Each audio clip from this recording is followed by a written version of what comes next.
Pues vamos a seguir con las cosas que teníamos pendientes, que si os acordáis,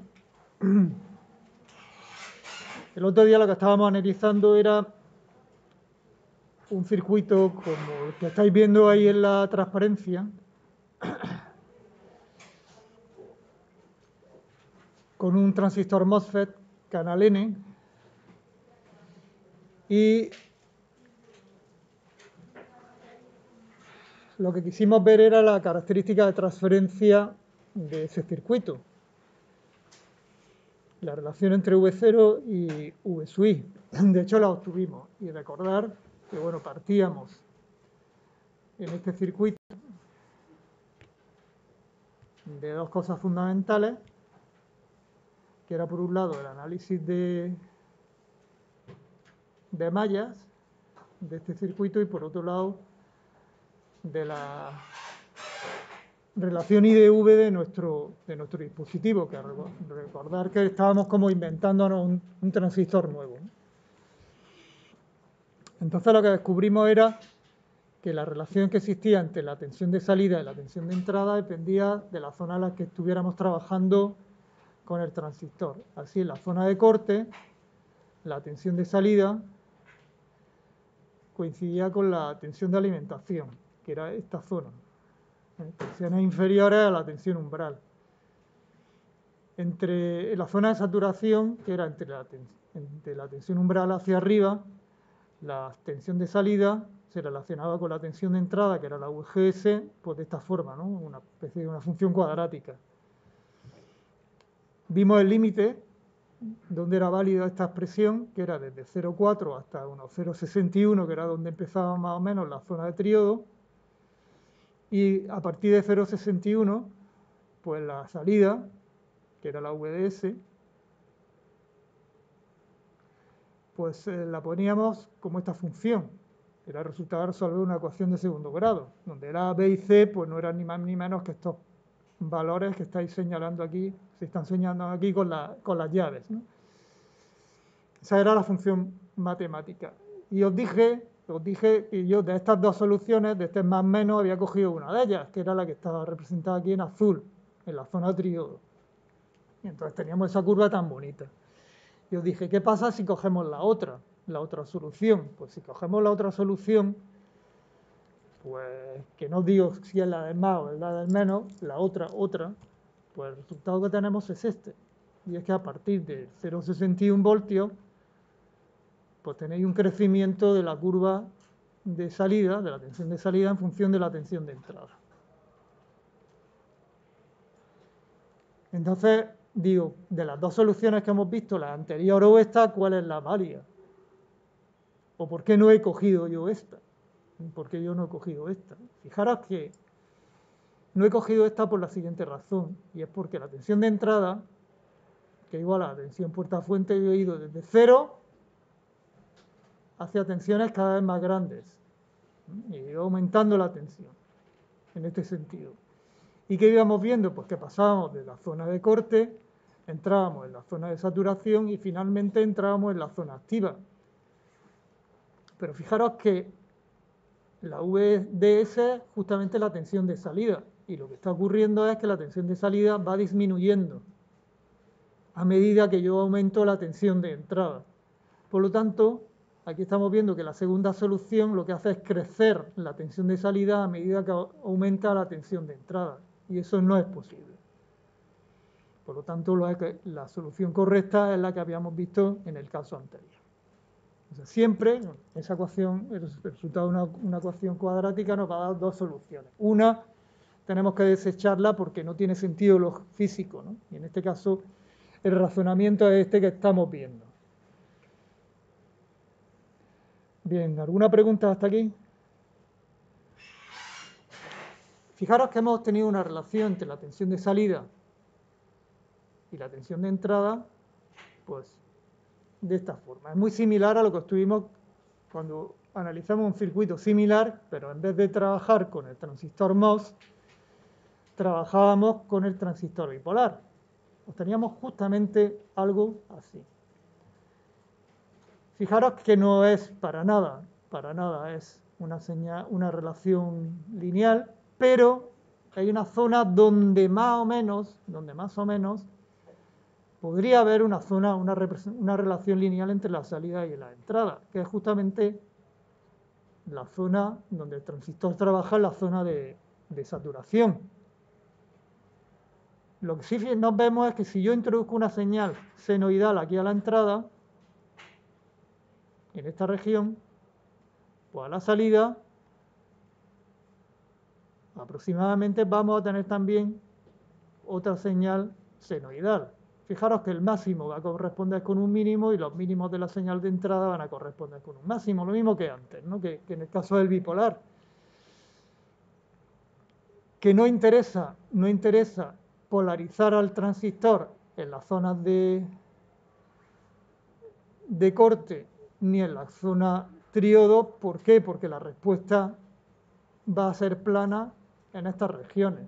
Entonces, si yo lo que quiero utilizar es mi transistor como un amplificador, evidentemente no voy a polarizar el transistor ni en la zona triodo, porque la salida me quedaría completamente plana, prácticamente a 0,2 voltios, y en la zona de corte tampoco, porque la señal de salida me quedaría plana a un valor de aproximadamente 2 voltios.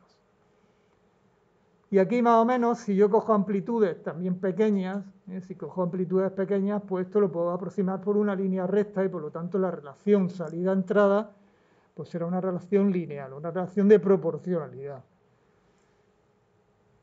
¿Y hay ganancia? ¿Hay ganancia realmente? Pues sí, porque fijaros que el rango de la zona de saturación son 0,2 voltios, de 0,4 a 0,6.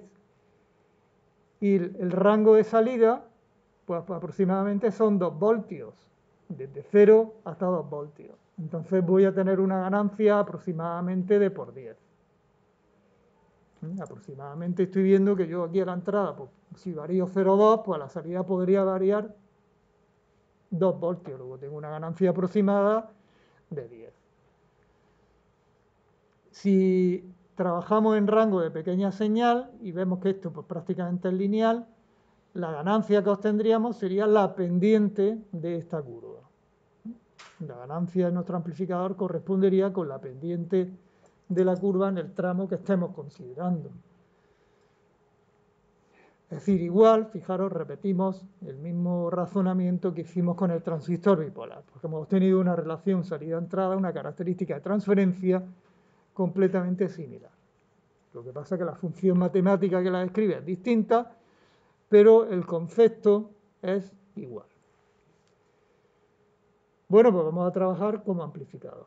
Lo que pasa es que lo mismo que hicimos la otra vez, en vez de trabajar con esta curva, que es una ecuación claramente no lineal, vamos a tratar de encontrar modelos lineales y así poder utilizar el principio de superposición, trabajar con la continua por un lado, trabajar con la pequeña señal por otro lado y después sumar las contribuciones. Y eso es lo que vamos a hacer ahora, pues con ese mismo ejercicio que acabamos de ver. Simplemente ahora en este circuito que estáis viendo, la entrada la voy a separar en dos partes. Una parte que es continua,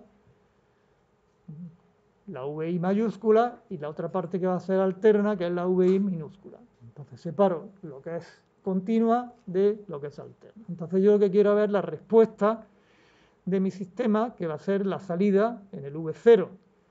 Claro, V0 pues ahora va a ser función ¿de qué cosa? Pues de la parte continua, que es V de D mayúscula, VI mayúscula, y la parte alterna, que es la VI minúscula. Entonces, si yo aplico el principio de superposición, si encuentro modelos lineales para este transistor, pues yo podría decir, pues estudio la continua por un lado, estudio la alterna por otro lado, y después sumo las dos contribuciones.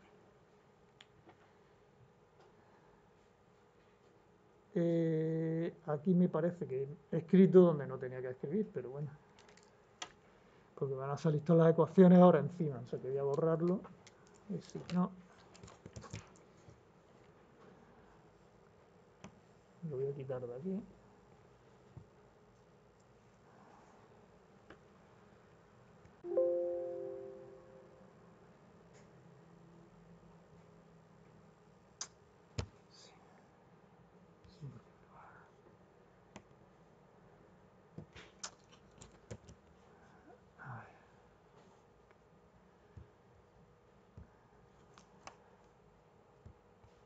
Si no, no vaya a ver nada, pinta donde no tenía que pintar.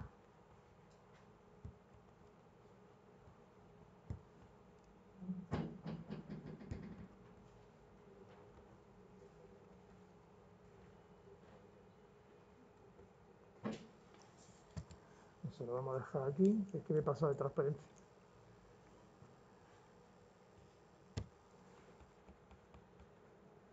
Bueno, los programas del directo, ¿no? Que me decían eso.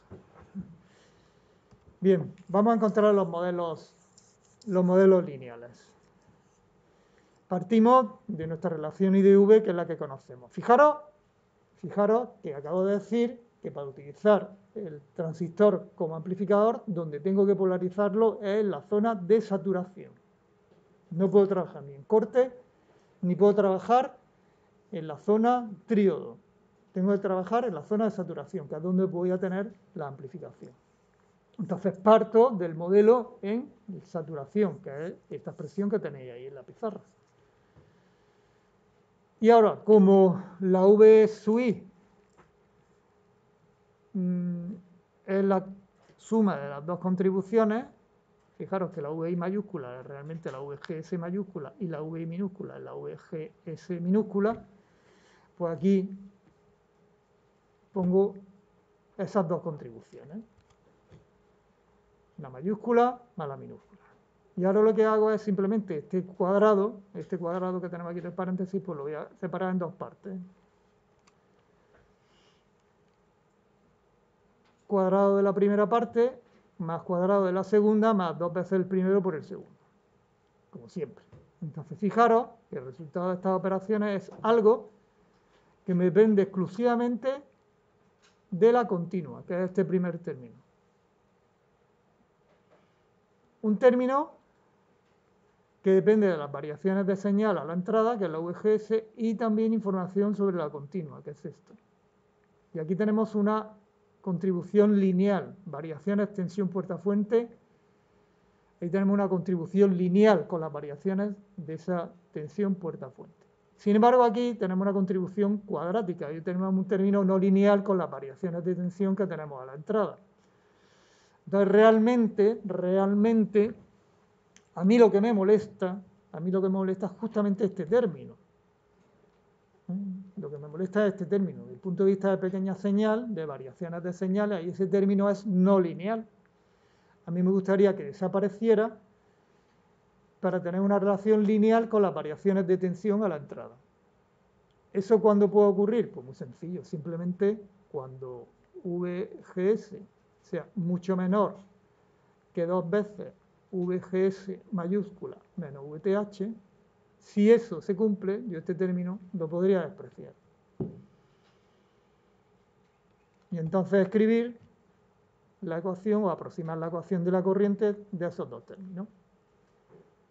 Fijaros, de nuevo, el primero es exclusivamente dependiente de la continua y el otro depende de las variaciones de señal a la entrada y también información de la continua. Entonces, si nosotros escribimos la corriente de drenador total como la suma de continua más alterna, fijaros que a este término realmente sería la contribución de continua y este otro sería la contribución de pequeña señal, de alterna. Simplemente lo volvemos a escribir aquí abajo. Donde ese segundo término lo he escrito como proporcional, fijaros, lo he escrito como proporcional, las variaciones de la corriente de drenador son proporcionales a las variaciones de la tensión puerta-fuente. Y esa constante de proporcionalidad, pues no es ni más ni menos que K sub n por VGS menos VTH. Que también a esto que tenemos aquí se le da nombre y se le dice que esto se llama overdrive voltage.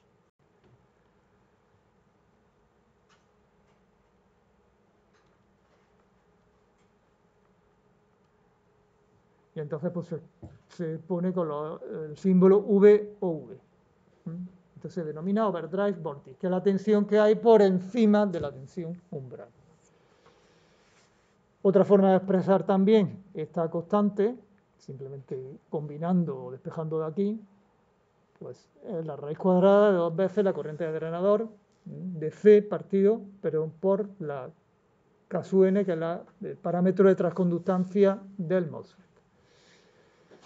Bien, esta constante de proporcionalidad, como estoy relacionando la I sub D, que la tenemos aquí en el terminal de salida, con la tensión puerta-fuente, que es la tensión que tenemos aquí en la entrada, y esto tiene dimensiones de conductancia, pues lo vamos a llamar transconductancia, porque estamos relacionando salida con información que tenemos a la entrada, a través de una conductancia, le ponemos el nombre de transconductancia, información salida-entrada o entrada-salida.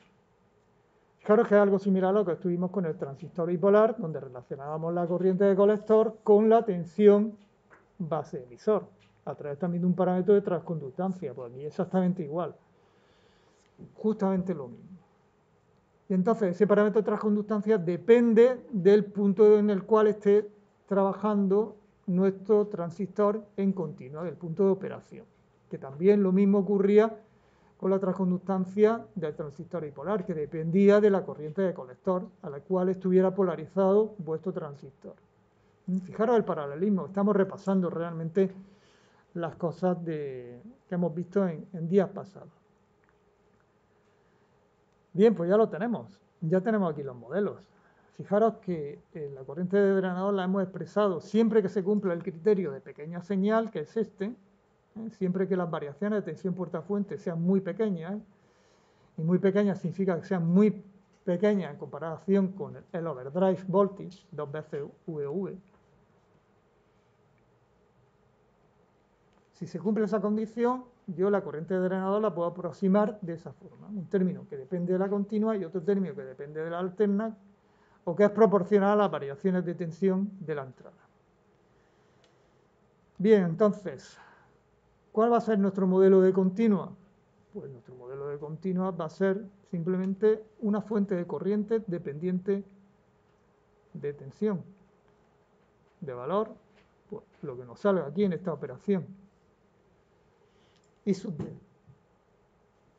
El modelo de continua será esa fuente de corriente de valor I sub D. Y a la entrada un circuito abierto porque no circula corriente por la puerta. Fijaros que este es el modelo de C en la zona de saturación, ¿no?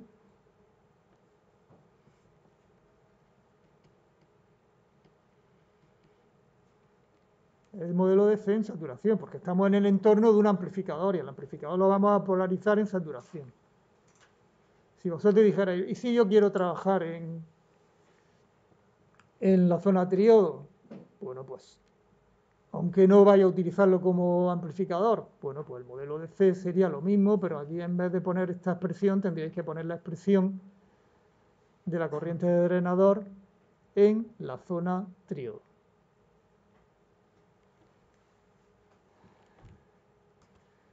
Y el modelo en AC, en pequeña señal, pues, ¿qué hemos encontrado?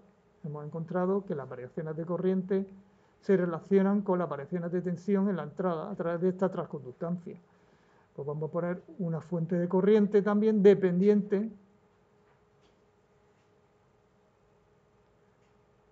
de lo que ocurra a la entrada.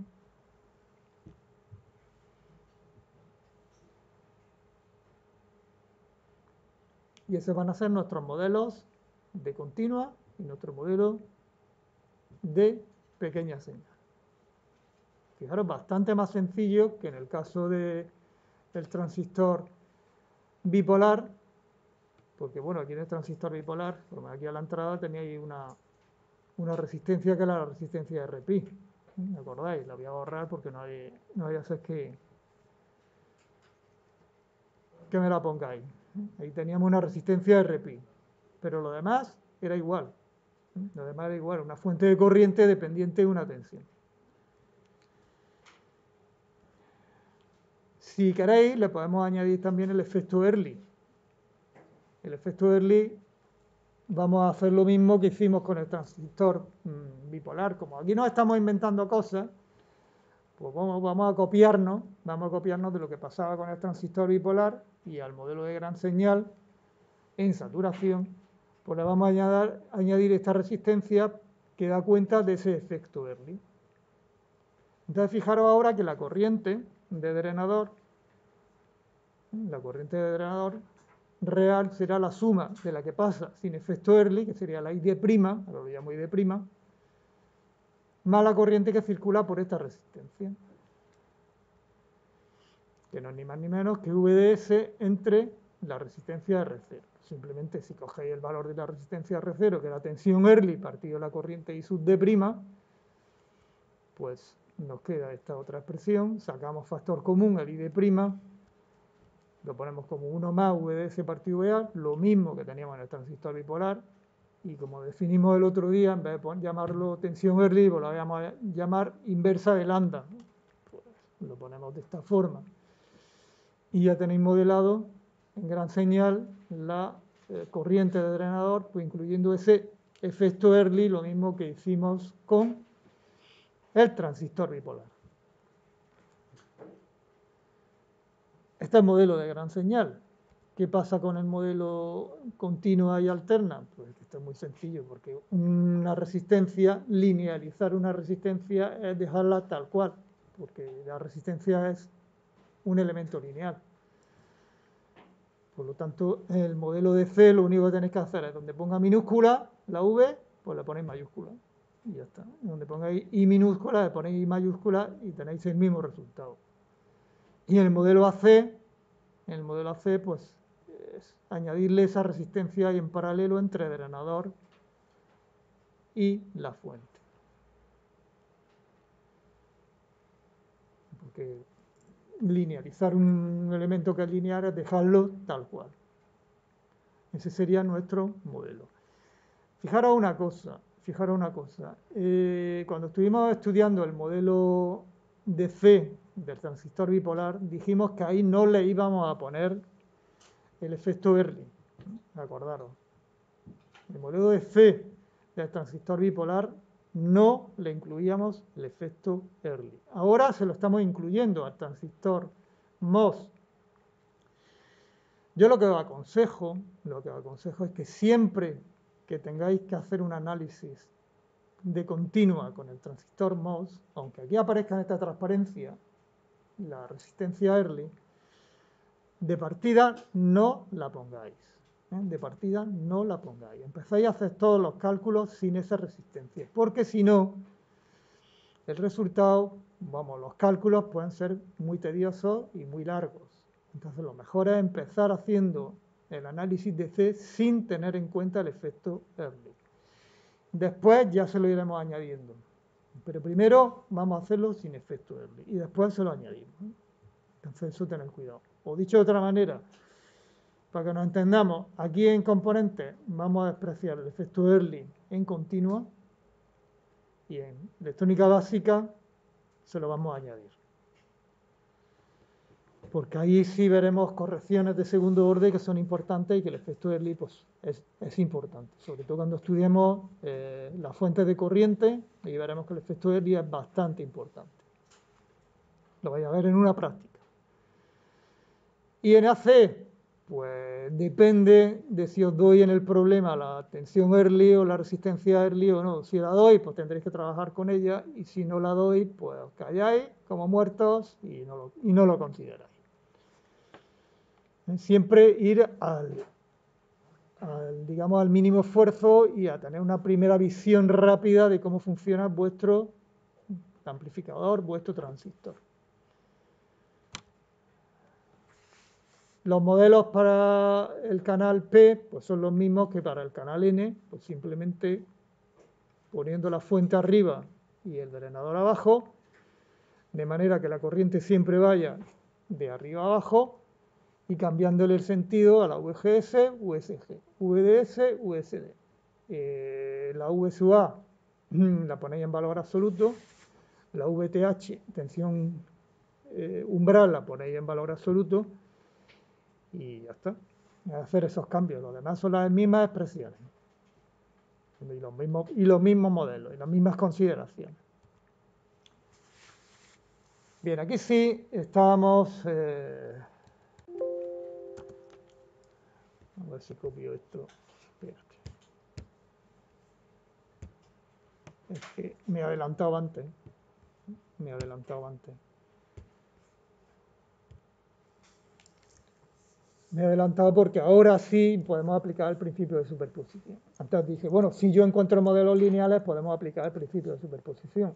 Vamos a aplicarlo porque ya hemos encontrado modelos lineales para continua y modelos lineales para alterna. Son simplemente una fuente de corriente en continua, que es el valor que sea, lo que salga, un valor constante, y para alterna es una fuente de corriente dependiente de la tensión, de las variaciones de tensión que tenemos entre puerta-fuente a la entrada. Bien, pues vamos al ataque. ¿Cómo analizaríamos este problema? Pues vamos a analizar primero la continua, y la continua, pues se anulan las fuentes de alterna, que es la VI minúscula, y considero las dos fuentes de continua, que son la VD y la VI mayúscula. Es decir, yo tendría que analizar este circuito.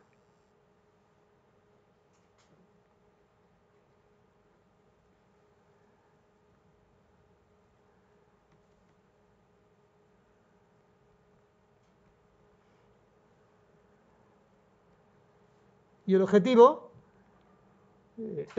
de analizar este circuito es obtener el punto de operación del transistor. Es decir, el objetivo es calcular la VD, la ID, la VDS y la VGS. Este será el objetivo del análisis en continuo. ¿Cómo se hace? Pues simplemente las mallas que correspondan, fijaros en este caso muy sencillo porque la V sub I coincide con la VGS, tenemos que comprobar que sea mayor que la tensión umbral para que el transistor no esté en corte. Después tenemos esta otra malla que nos dice que, bueno, una vez que tenemos esto, una vez que tenemos la tensión de puerta, pues diríamos, bueno, pues ya supongo que está en saturación, porque si esto lo voy a utilizar como un amplificador, supongo que está en saturación.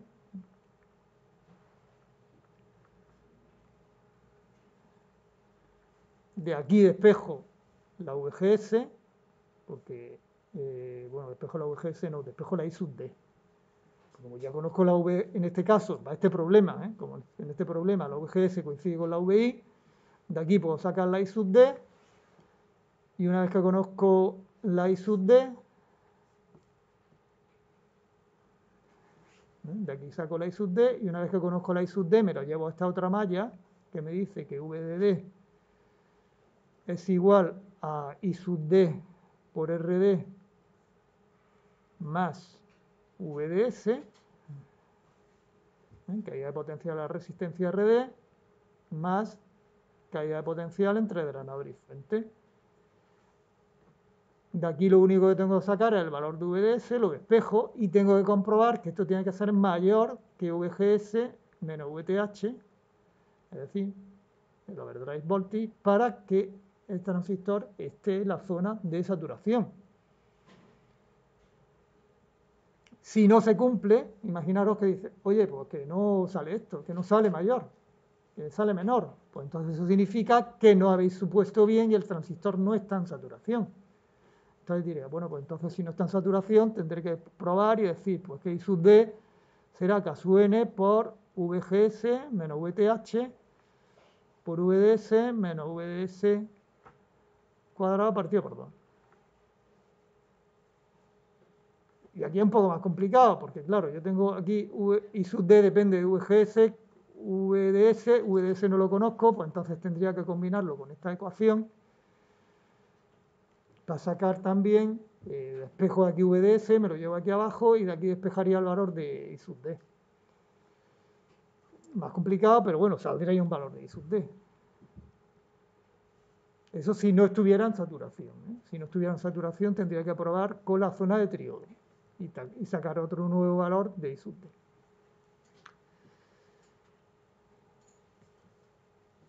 Así es como salía el análisis, se haría el análisis del transistor en DC. Entonces, una vez que yo tengo esto, una vez que ya conozco el valor de I sub D, que conozco el valor de VS y he comprobado que está en saturación, conozco el valor de VGS, ya puedo pasar a hacer el análisis de pequeña señal, es decir, calcular esto. Cómo responde mi transistor o mi circuito solo a variaciones de pequeña señal. Entonces, el modelo AC sería lo siguiente. Bueno, primero, antes que nada, tendría que calcular la transconductancia, ¿no? Que era K sub N por V o V. Y el valor de R0, que sería V sub A partido de sub D. Eso lo tendría que calcular. Tengo que calcular primero los parámetros de pequeña señal de mi modelo. Transconductancia y resistencia de salida. Aquí no hay resistencia RP, ni resistencia RE, nada. Una vez que tengo esto, ya sí. Ya digo, bueno, voy a anular las fuentes de continua. Anular las fuentes de continua es, pues, simplemente, como son fuentes de tensión, las cortocircuito. Y el circuito que me quedaría sería este que estamos viendo ahora.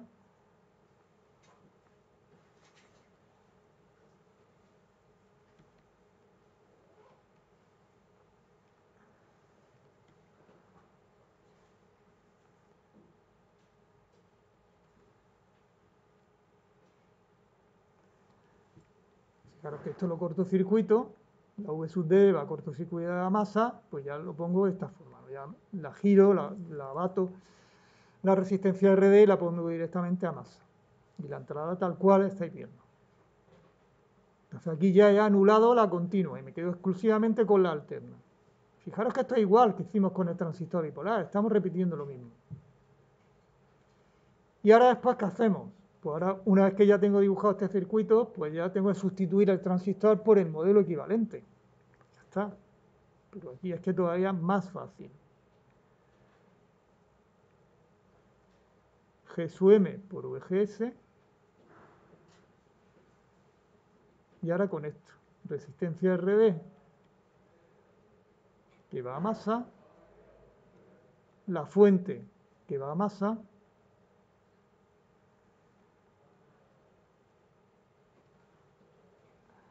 Y el V sub I, que lo tenemos aquí. Y VGS, que es esto, ¿eh? Que coincide con el V sub I. Y ahora ya lo único que tenéis que hacer es el cálculo. ¿Qué quiero? Ganancia de mi circuito, cálculo de la tensión de salida. Pues la tensión de salida no es ni más ni menos que la corriente que pasa por esta resistencia por el valor de la resistencia. La corriente que pasa por la resistencia en este sentido es menos G sub M por VGS y por R. Y ya lo tenéis. ¿Queréis la ganancia? V0 partido V sub I, pues menos G sub M por R sub D. Y ya tenemos el análisis de pequeña señal. Ya hemos calculado por un lado cuánto valen las corrientes, tensiones en continua y tenemos el valor de las tensiones en pequeña señal. Y ya tenemos el trabajo hecho, utilizando exclusivamente modelos lineales. Modelos lineales.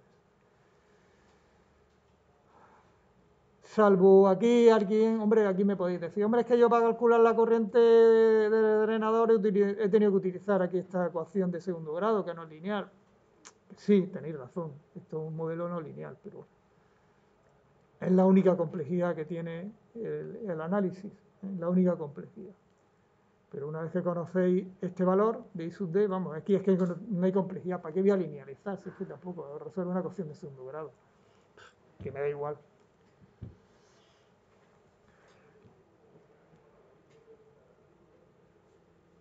¿Dudas? ¿Preguntas por ahora? Bueno, pues ¿qué podemos seguir haciendo con esto? Pues que hemos llegado.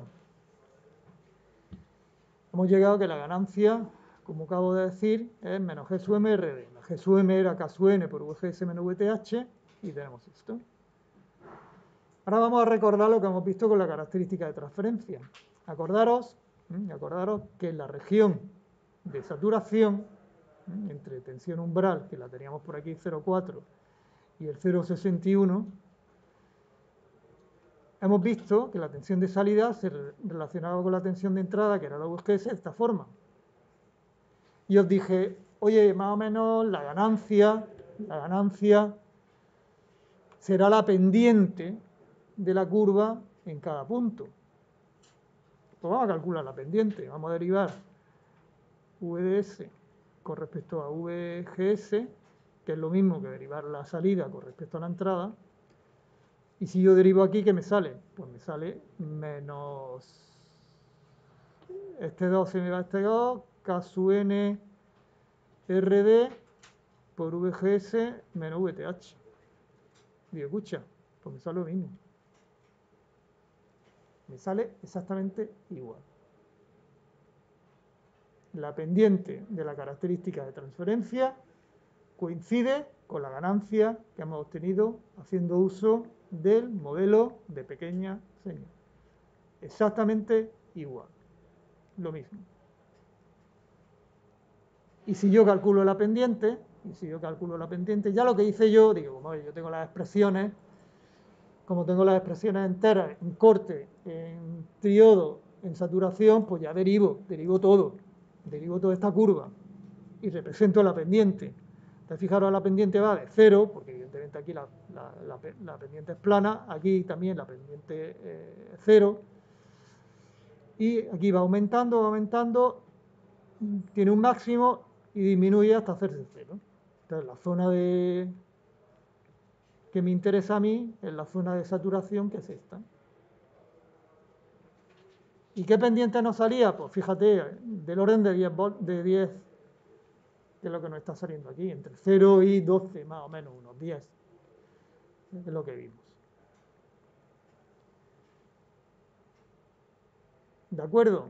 Entonces, hay que polarizar el transistor. Si queréis trabajar como amplificador, hay que polarizar el transistor en la zona de saturación y hay que trabajar con régimen de pequeña señal. Las variaciones de tensión tienen que ser pequeñas para que nosotros podamos linealizar la curva. Porque aquí la zona de saturación es muy grande y aquí podemos tener ganancias desde 0 hasta 12. Entonces, como tengáis unas variaciones muy grandes, a lo mejor hay partes que las amplificáis por 2, otras por 10 y otras por 12. Con lo cual, si tenéis una señal seno, desde por la parte de arriba la multiplico por 2, la de abajo la multiplico por 12, la del medio la multiplico por 7. Digo, pues tenéis un lío. Si queréis hacer un equipo de alta fidelidad, pues imagínate lo que te va a salir. Imagínate lo que te va a salir ahí, un churro, ¿no? Entonces, hay que trabajar con amplitudes muy pequeñas.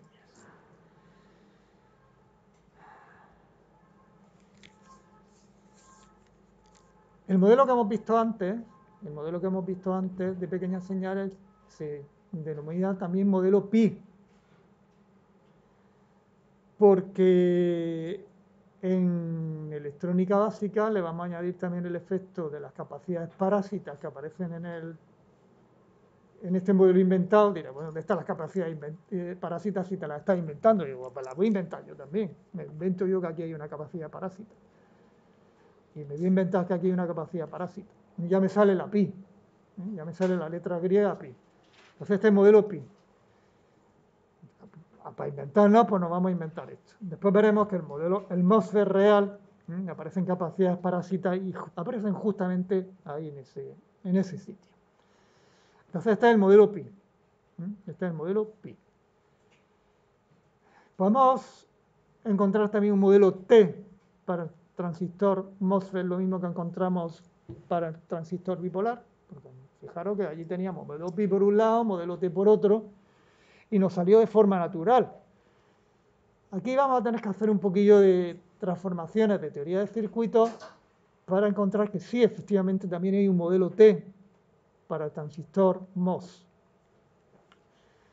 Y las transformaciones son las siguientes.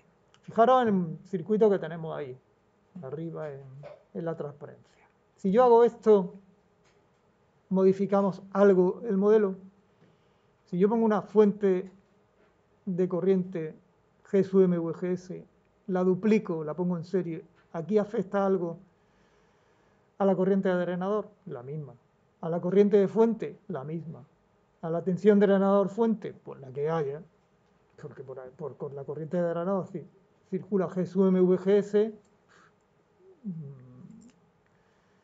no estoy haciendo nada, no estoy modificando nada. Tengo lo mismo. Si alguien dice que no se lo cree, que me lo pregunte y lo justificamos. Pero yo creo que la corriente de drenador es la misma, la corriente I sub S es la misma y la tensión de drenador fuente, pues yo qué sé, depende de lo que haya puesto en el circuito. Si la corriente que entra y sale por esos terminales es la misma, pues no va a haber problema. Vamos a otra transformación. Si yo ahora cojo y uno el terminal de puerta con ese punto central entre las dos fuentes y digo, yo lo uno, con un cortocircuito, pero digo, oye, que la I sub G la hago cero. Mira, yo voy a unir este punto con este. Pero por aquí la corriente es cero. Lo mismo que aquí, por aquí estaba abierto, la corriente era cero. ¿Qué estoy diciendo? Hombre, lo único que estoy diciendo es que estoy asignándole entre este punto y este una diferencia de potencial que es igual a VGS. Es lo único que estoy haciendo. Pero yo mantengo que la corriente que circula por este cortocircuito es cero. Yo lo puedo hacer por el circuito, pero digo, oye, mi modelo hay que ponerlo I igual a cero. Es importante, porque si esto no lo ponéis, entonces ya no funciona la cosa. Aquí esto hay que escribirlo. Esto siempre hay que escribirlo, porque si no, no funciona el modelo.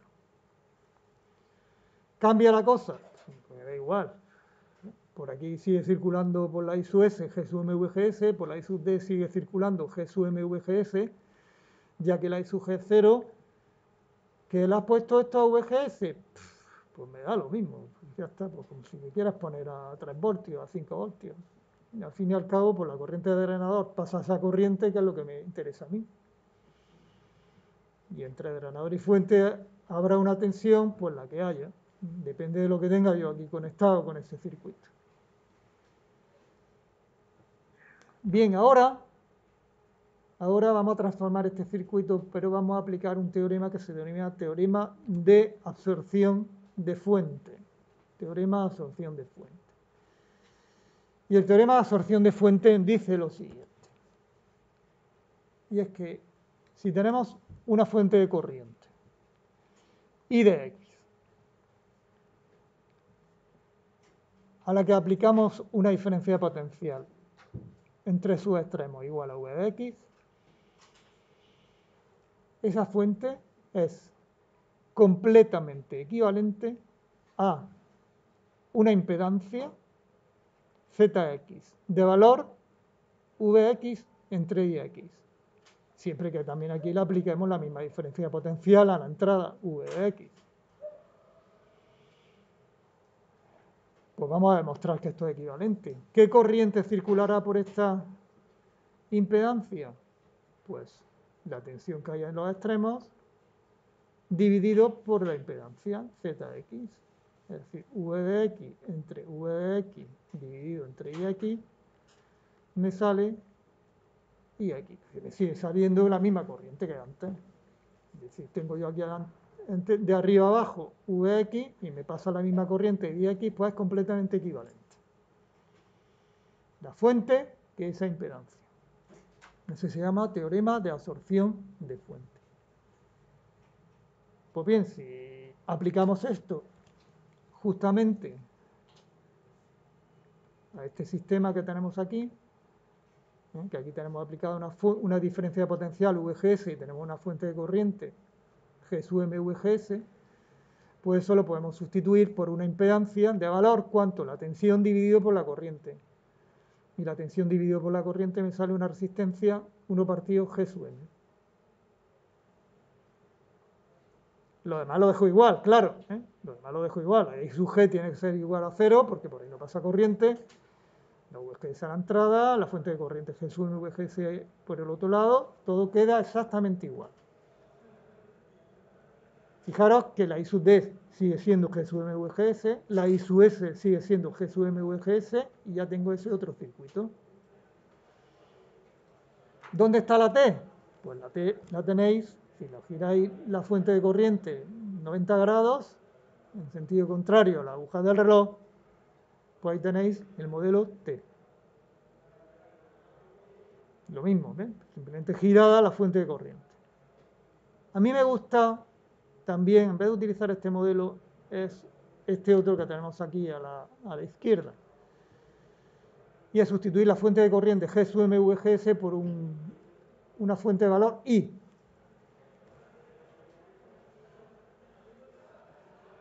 Ahora es que no veo el cursor. Aquí. Fuente de corriente I, que es la misma que circula por la rama de abajo, donde I es G sub M por VGS.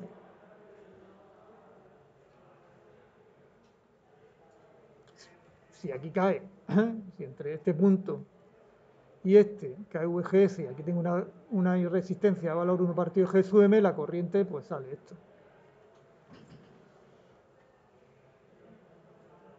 Es exactamente lo mismo, ¿no? Sigue saliendo por drenador y por fuente, la corriente es G sub M por VGS. Aquí y aquí. Seguimos teniendo siempre la misma corriente, G sub M por VGS. Entre puerta y fuente seguimos teniendo VGS.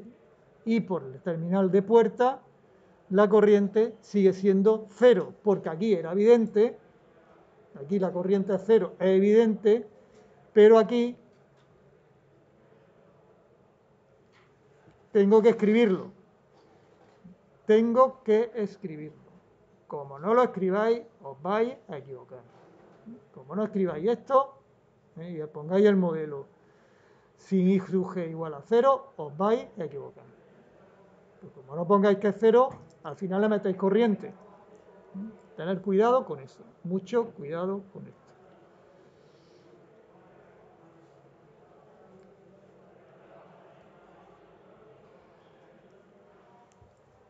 ¿Le añadimos el efecto Early al modelo T? Pues simplemente era añadirle una resistencia en paralelo entre drenador y fuente.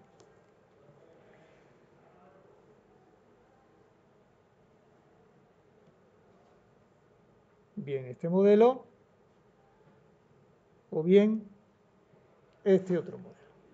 Estos son los modelos T para los transistores NMOS, canal N, y abajo tenéis el modelo T para el transistor PMOS, donde lo único que tenéis que hacer es poner la fuente arriba y el drenador abajo. Y donde ponga VGS, ponéis VSG. Y aquí lo mismo, ¿no? La tensión VSG va desde aquí hasta aquí, desde la fuente hasta la puerta que la tenéis en este sitio.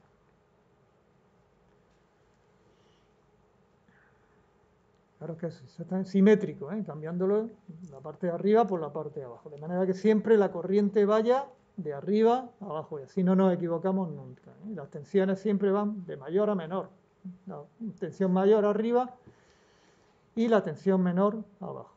Así si os sale una VGS en el caso de NMOS negativa, dice, me estoy equivocando. O te sale una VSG en el caso de un PMOS negativa, dice, me estoy equivocando. No están saliendo bien las cosas, ¿no? O te salen las corrientes negativas, pues te dice, me estoy equivocando porque la corriente de drenador siempre tiene que ir de arriba a abajo en los dos modelos. Bueno, y aquí lo mismo, ¿no? En el caso del PMOS, para añadirle la resistencia early, pues simplemente en paralelo con fuente y drenador, se le añadiría esta resistencia. Y la I, sí, aquí está claro, ¿eh? La I es esta, la que pasa por esa resistencia. ¿De acuerdo? ¿Alguna pregunta? Bueno, pues ya el próximo día lo que vamos a ver son circuitos de polarización, es ver cómo conseguimos que el transistor opere en la zona de saturación. Que si vosotros queréis ponerlo en la zona triodo, también lo podéis hacer, porque tenéis que utilizar un circuito de polarización. Los objetivos, simplemente definir los objetivos. Vamos a querer los amplificadores grandes variaciones de tensión a la salida, lo que se conoce en inglés como voltage swing. La corriente del punto de operación no debe depender ni de efectos externos como la temperatura, ni de parámetros internos. En el caso del bipolar era la beta o la VBE. En este caso será la tensión umbral y el parámetro de transconductancia del MOSFET, K sub N o K sub P.